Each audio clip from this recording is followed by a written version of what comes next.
दिन खटिया पकाटी लड़तिया काहे खिसियालू धनी मानी लबतिया। कुछ दिन खटिया पकाटी लड़तिया काहे खिसियालू धनी मानी लबतिया।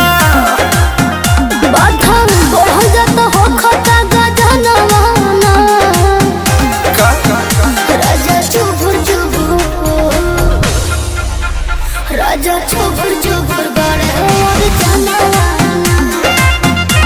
सुनो राजा चुभुर चुभुर बड़े और जाना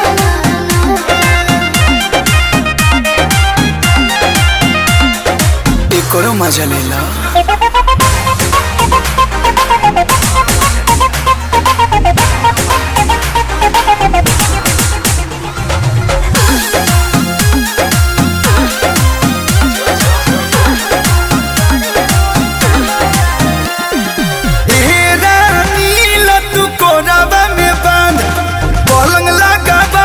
धन होके दबी है आग लगो तोहरा कमलिया में पिया सुख नहीं मिलेगा रुपया में पिया। ई का कहलू नहवा राम पाल पिया जिया ना राजा चुभुर चुभुर ए राजा चुभुर चुभुर बड़े जाना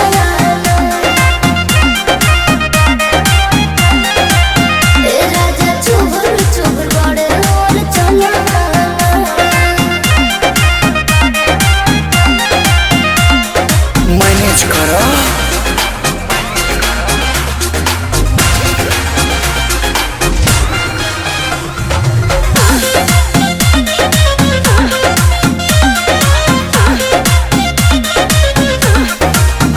सुना प्यार के बोखर तू तोहर जाए दो आज के रात रानी खाट पर गुजार जाए दो।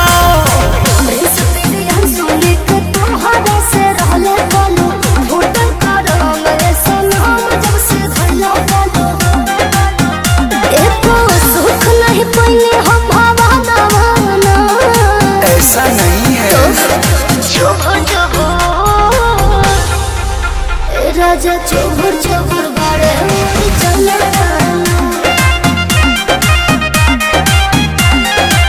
राजा चुभुर चुभुर बड़े चला